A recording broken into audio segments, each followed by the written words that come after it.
Bonjour à tous, on est donc le vendredi 13 février 2026 et aujourd'hui je voudrais revenir sur un petit projet d'art, d'André Scarpati, donc celui qui a inventé le mot vibe coding, ancien directeur de l'IA chez Tesla, une grande pompe quoi, qui a sorti ce tweet il y a quelques jours, le 11 février et qui m'a moi en tout cas permis de vraiment comprendre l'algorithme des IA en profondeur. Donc j'aimerais bien qu'on regarde ce tweet, qu'on regarde ce code et qu'on essaie de le découper un petit peu. Je nous ai fait un document pour ça. Hop, donc on va commencer par le tweet. Donc le tweet est là, il commence, il dit euh, entraîner et inférer un GPT en 243 lignes de pur code, sans dépendance et en Python. Donc il a appelé ça micro GPT. Et on peut voir ici qu'il y a 243 lignes. Et ces 243 lignes sont les 243 lignes qui suffisent, il est même descendu à 200, pour faire un modèle d'IA et dans lequel la plupart des modèles d'IA, bien sûr avec quelques changements, on va les voir, fonctionnent actuellement. Donc le titre, c'est la première fois que j'en fais un comme ça, un peu putaclic, mais 200 lignes qui changent le monde. Euh, c'est un petit peu ce que je veux vous montrer. Donc là, avec ces 200 lignes-là, on a tout. On a tout ce que font les algos actuels d'IA pour entraîner leur modèle, etc. Donc là, je nous ai fait un petit document pour ça. Donc là, l'idée d'un peu d'aujourd'hui, c'est de vous montrer que l'IA n'a rien de magique. L'IA, c'est pas une boîte noire, on sait ce qui se passe à l'intérieur, on sait pourquoi il se passe ça. L'idée, c'est que ces 200 lignes-là suffisent, normalement, à vous faire comprendre comment ça fonctionne. Lui, ce qu'il a voulu faire, bien sûr, c'est une version forcément plus light, hein. Ça va pas forcément faire ce que peuvent faire les grandes IA. Pour une raison simple, déjà, c'est que vous n'avez pas la possibilité de l'entraîner comme le feront les grandes entreprises d'IA. Il vous faudrait donc à peu près 100 millions d'euros. Mais la recette, c'est la même. Voilà, ça c'est ce que j'ai voulu marquer ici. Les IA, donc Anthropic, OpenAI, xAI, c'est le restaurant. Et nous, là, ce qu'on va essayer d'expliquer, c'est la recette. Donc, je vais vous montrer ce petit schéma qui est ici. L'idée, c'est que ça va se découper en plusieurs parties. Bon, ça, pour l'instant, pour vous, ça veut pas dire grand-chose, j'imagine. Tokenizer, transformer, résultat. Là, on a ici un petit peu l'algo, comment il fonctionne. Donc, les parties les plus intéressantes qu'on va montrer ici, ça va être le tokenizer, l'autograde, l'optimizer et le transformer. Avec ces 4 blocs-là, vous avez une IA. Donc, on va commencer par la première partie qui est le tokenizer. En fait, le tokenizer, c'est le dictionnaire. Donc, on sait très bien, on connaît le dictionnaire de l'enfant, A égale 0, B égale 1, etc., etc. Donc, John devient 9, 14, 7, 13, parce que John, le J, c'est 9, 14, O, etc. Dans MicroGPT, c'est pareil. On prend l'alphabet, les lettres, et on va donner, pareil, des écritures. Et on va mettre, par exemple, début et fin de mot, on va lui rajouter un petit 27 à la fin. 27, ça va vouloir dire fin de mot. Donc, on va lui donner hello, et l'ordinateur, il va avoir début du mot, H, donc 7, 4, 11, 11, 14, 27, fin du mot. Ça vient d'un truc simple, c'est que l'ordinateur, ça comprend les nombres et pas les lettres. Ensuite, on va avoir l'autograde. Donc, l'autograde, l'analogie que j'ai essayé de vous donner là-dessus, c'est d'essayer de se dire comment on va essayer d'apprendre aux fléchettes. On va lancer une flèche avec un angle et une force. On va voir, putain, j'ai raté de 5 cm à gauche. Donc là, on va faire une analyse. On va se dire, si je rajoute un peu d'angle vers la droite et un peu moins de force, ça sera plus près. Et ça s'appelle de l'ajustement. On ajuste, on ajuste, on ajuste. C'est ce que fait l'autograde. Lui, il va se dire A égale à 2, B égale à 3, C est égal à A fois B est égal à 6. Donc là, il va corriger petit à petit. La différence, c'est qu'il va pouvoir faire des millions de paramètres d'un coup. Ensuite, on va voir la troisième partie. Peut-être que je reviendrai un petit peu, j'ai l'impression d'aller un peu vite, mais on reviendra peut-être un petit peu sur chacune des parties. J'ai pas mal de contente quand même dans ce document que j'ai fait. On a là-dedans Adam qui est l'entraîneur intelligent. Donc là encore, j'essaie de faire des analogies à chaque fois. On a une pente qui est raide.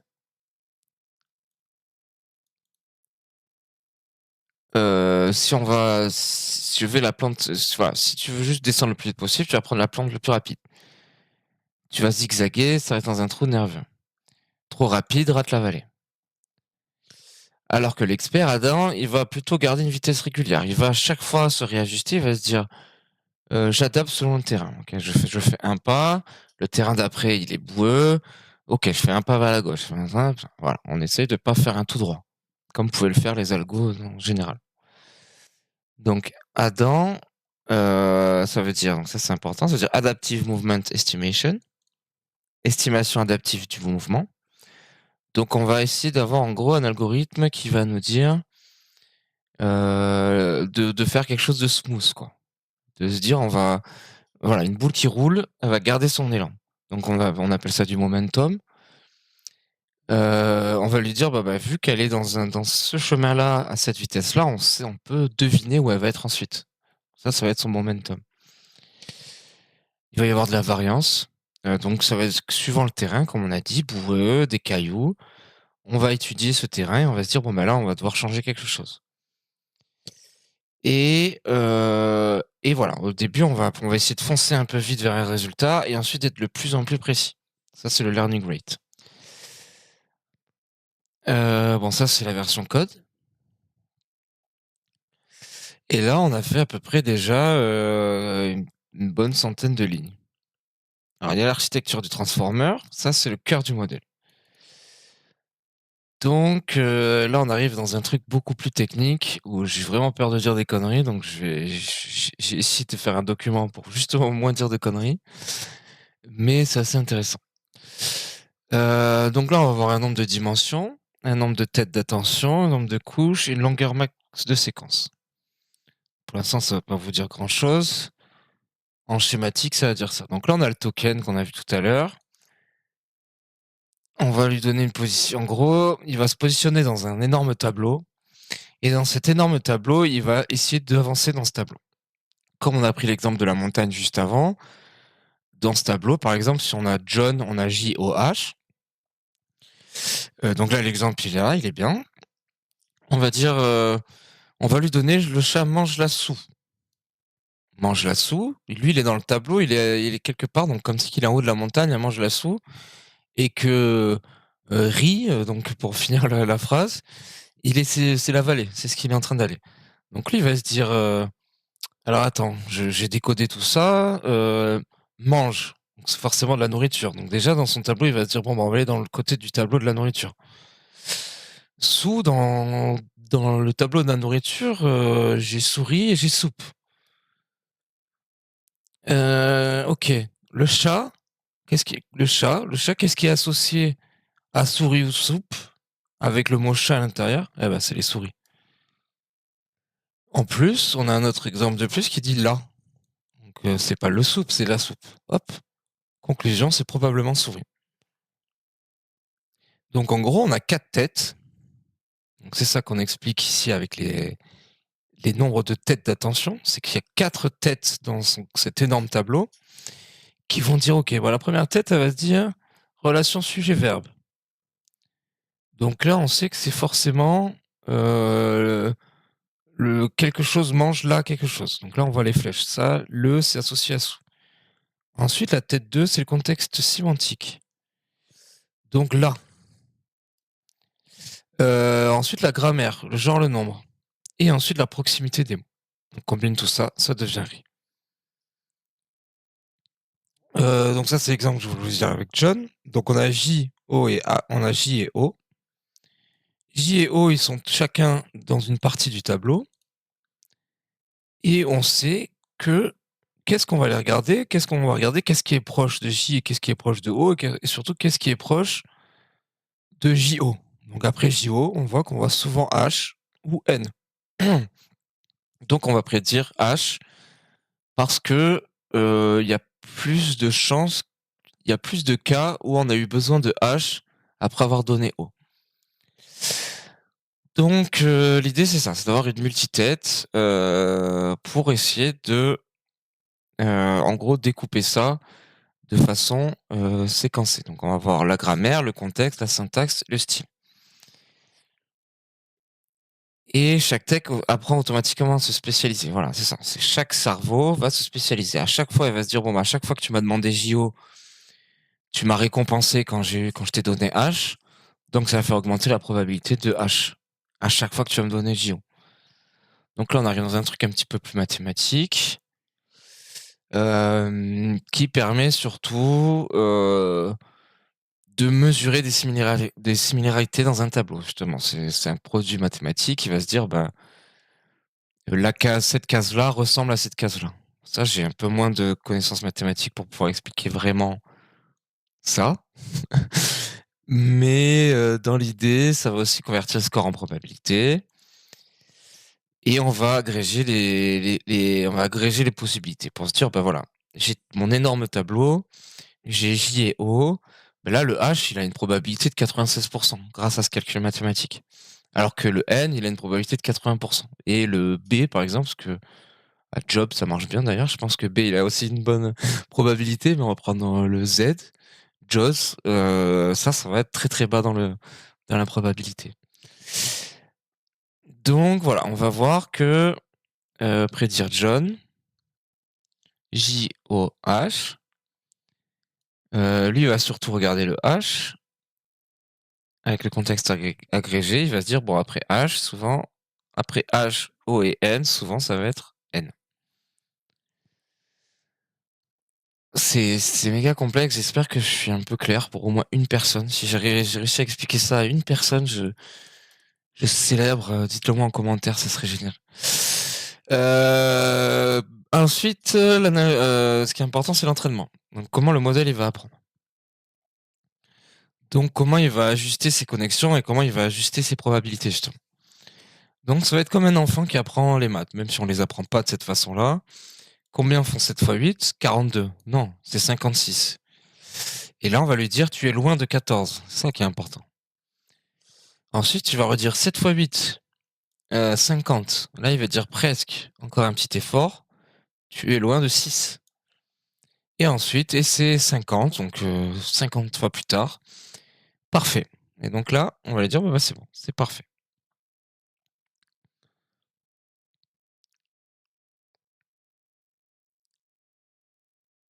Voilà, donc là, on a l'exemple, comme je disais juste avant, qu'on a Emma. On va prendre Emma.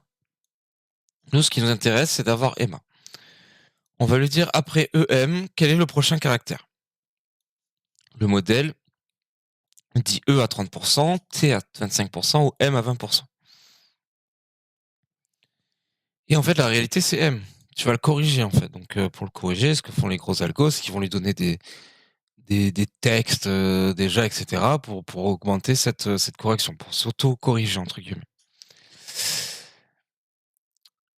Erreur grosse, 20% de confiance. Là, il va faire de l'ajustement. Il va dire, attends, il va dire, ok, je vais modifier 8000 paramètres pour deviner M à la prochaine fois. Donc, il faut se dire, il tourne un peu les boutons de réglage. Après 500 noms, le modèle C, JO, probablement H ou N. Tu le répètes ça 500 fois, EM, probablement M ou I.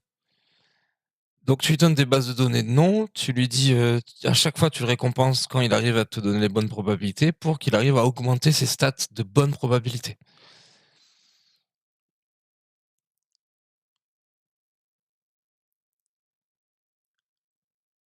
Voilà, donc l'objectif d'entraînement c'est de réduire les erreurs à presque zéro.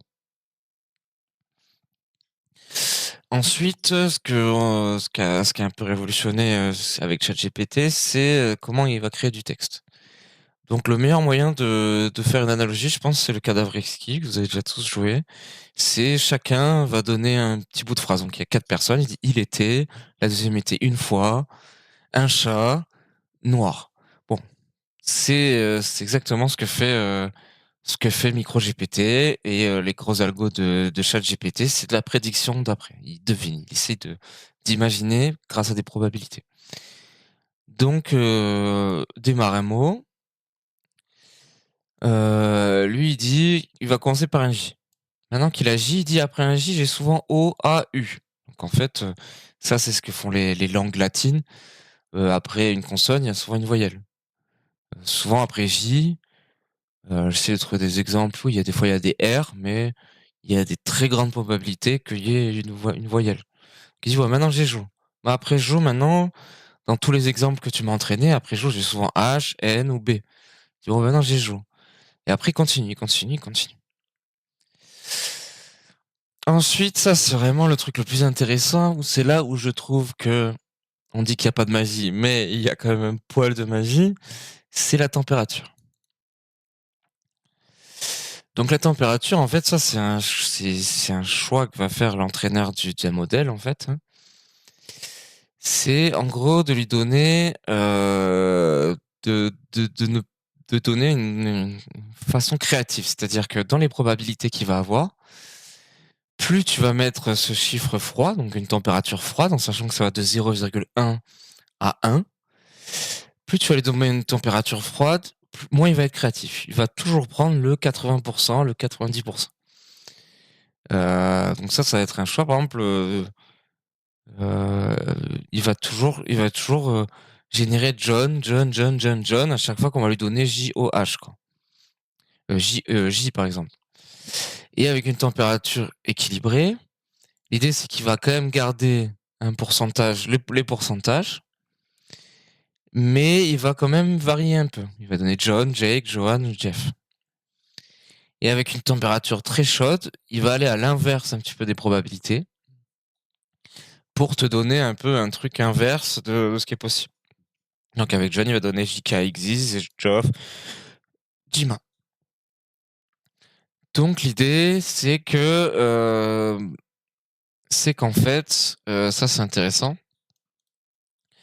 C'est pour ça qu'actuellement il y a des modèles qui sont très différents entre les modèles artistiques et les modèles d'ingénierie.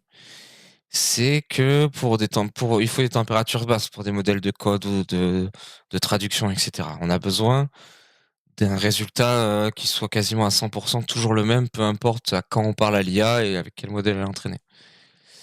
Par contre, quand on veut faire des mid-journées, etc., des fois, notre prompt il va être plutôt basique, mais on va avoir besoin de cette petite espèce de touche de création. Donc, on va lui donner une température très haute pour que lui, il aille chercher dans des endroits du tableau qui sont pas proches, en fait. Il va se dire, bon, bah, là, j'ai mis du bleu, je vais aller chercher, je sais pas, du jaune pour aller avec, alors que dans une probabilité avec le bleu, le plus souvent, ça va être du orange. Je dis ça au hasard, hein, mais c'est un peu pour vous donner une idée, un ordre d'idée.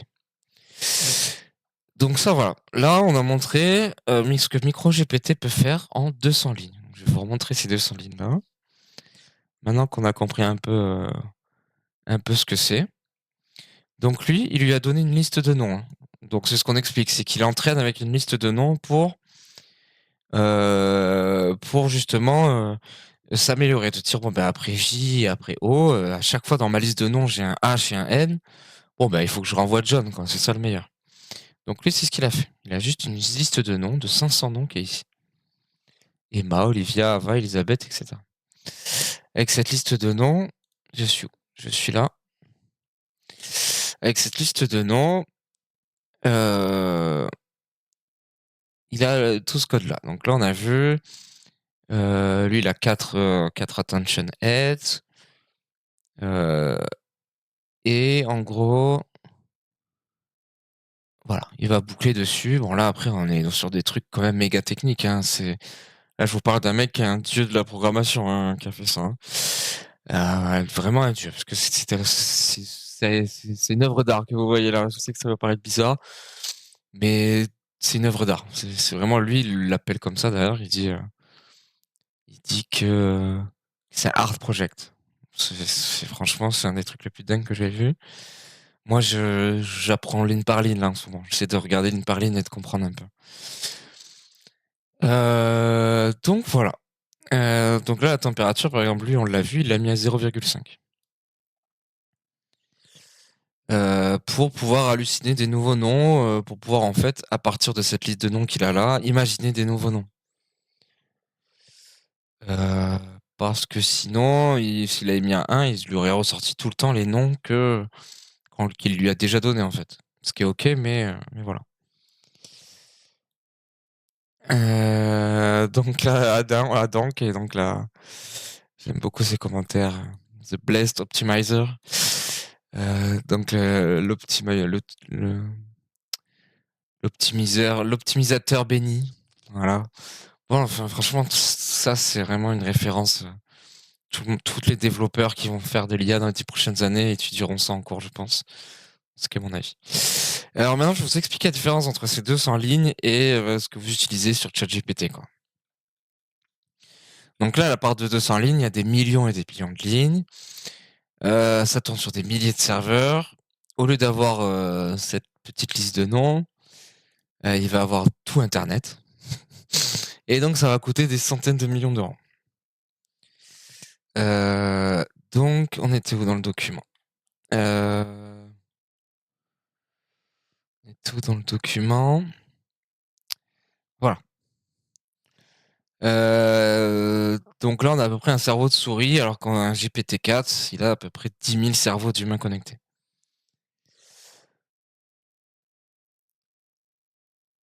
Donc c'est ça à peu près. Et chaque fois que vous voyez énormément argent qui soit investi dans l'IA, c'est pour augmenter le nombre de cerveaux d'entraînement en fait. De se dire, bon ben on va encore entraîner et on va entraîner de façon de plus en plus précise.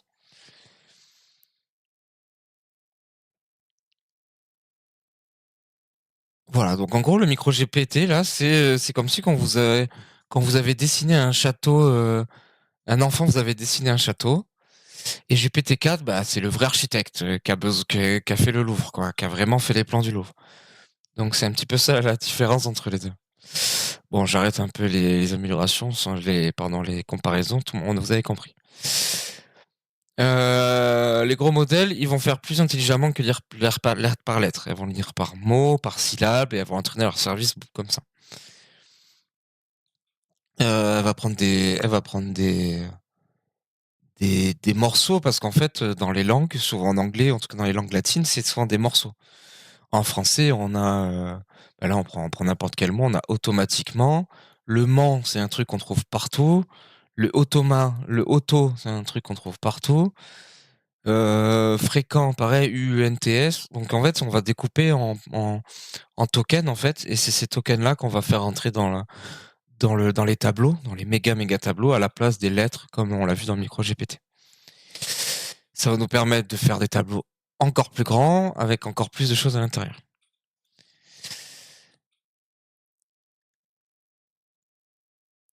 Voilà. Donc, ce qui est important de se dire, donc quand je vous dis, donc c'est des tableaux, hein, l'IA. Donc là, dans le micro GPT, lui, il va aller chercher dans le tableau. Donc tous ceux qui ont fait un petit peu de code, ils voient un peu ce truc où on va chercher en fait dans un tableau en 3D, donc c'est ligne et colonne, et en fait, on va juste aller chercher cet endroit-là.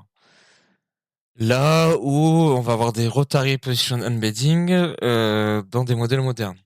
Donc, on va appliquer des rotations beaucoup plus intelligentes, avec des angles. Comment imaginer? Ouais, dans un tableau, on va faire des trucs à 15 et 30 degrés dans ce tableau-là, au lieu d'aller dans des trucs colonnes et lignes, quoi. Donc ça, c'est très très important. Là, on a fait 4 têtes, on l'a vu. Et ben, les GPT-4, ils en ont 32, par exemple.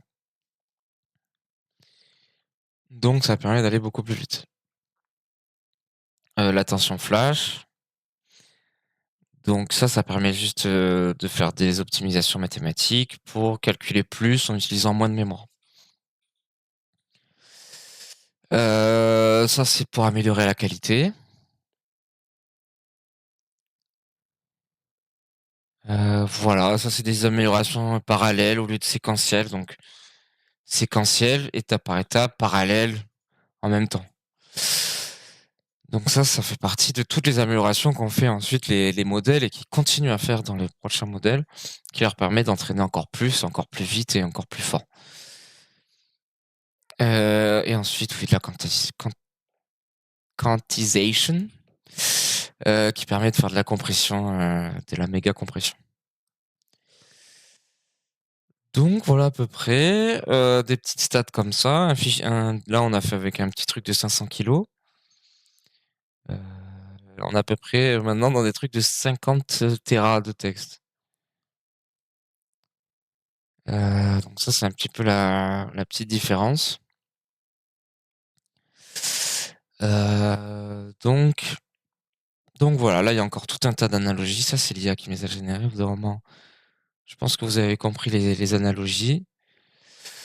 Mais j'espère que vous avez compris que voilà, là, ce que je vous ai montré, c'est voilà, c'est de faire une crêpe. Et en gros, si vous voulez faire une entreprise de crêpes, ben, ça, c'est GPT-4. Et je suis désolé de vous dire que c'est fini. Plus personne ne pourra rattraper les 4500 milliards d'investissements qui sont dedans. Donc ça vous permet de comprendre un petit peu comment ça fonctionne. Et dans le futur, voilà, moi, ça, c'est ce que je suis en train de faire, moi. C'est d'essayer de modifier des paramètres là-dedans, de l'avoir lancé, de modifier des paramètres là-dedans, pour essayer de voir ce qui se passe, en fait. De changer la température, comme on a vu, de réduire le nombre de têtes. Donc ça, c'est vraiment intéressant. Si ça vous plaît et que ça vous intéresse, ce qui a créé l'IA, en fait, tout ce qui a créé cette intelligence, c'est Attention is all you need. Attention is all you need, c'est ce qui est devenu la Bible, ce qui a créé, en gros, ce qui a créé ce nouveau monde de l'intelligence artificielle, en fait. C'est ce qu'il explique ici, en fait, mais qui est expliqué aussi avec ce que je viens de vous montrer. Ensuite, il y a pas mal de papiers, comment scaler un transformer, architecture moderne, etc. Il y a pas mal de papiers qui existent.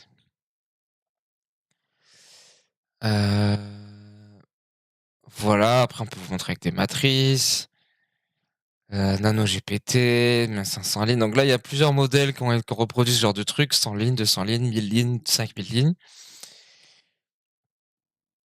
Il y a plein de trucs sur YouTube aussi.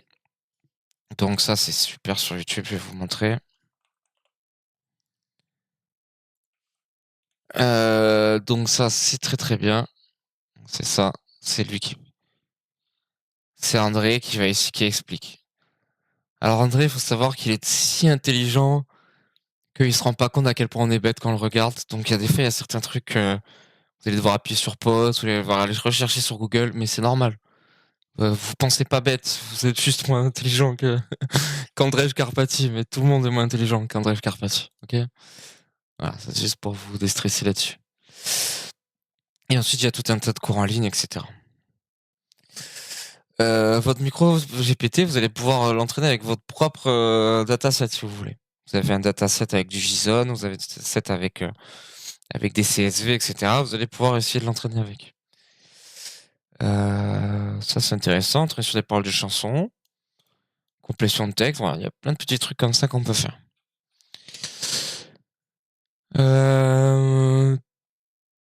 Donc voilà, GPT-4, c'est juste micro GPT, donc c'est 200 lignes fois des milliards d'euros d'ordinateur.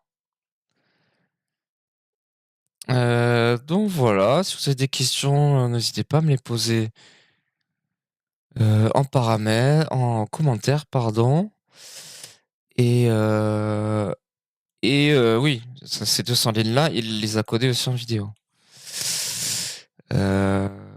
Voilà, il l'avait déjà fait il y a 3 ans, en fait, et là, il l'a refait maintenant. Donc pareil, hein, accrochez-vous. Moi, je regarde ça, je me sers des grands verres d'eau, hein. Mais c'est intéressant parce que c'est notre monde actuel, en fait. Ces 200 lignes-là, elles sont en train de changer le monde. En tout cas, c'est mon avis. Elles sont en tout cas, changer mon métier. C'est déjà mon monde, en tout cas. Peut-être que je devrais dire plus ça. Mais voilà, j'ai essayé de vous vulgariser ça de façon vulgaire. J'espère que c'était clair pour vous. Je peux aussi vous faire passer ce document-là si vous intéresse. Si vous êtes des profs et tout, par exemple, vous voulez l'apprendre à vos élèves, ou juste vous voulez apprendre pour vous-même. Et, euh, et voilà, je vais vous dire à demain, et puis la bise à tous. Prenez soin de vous. Bye.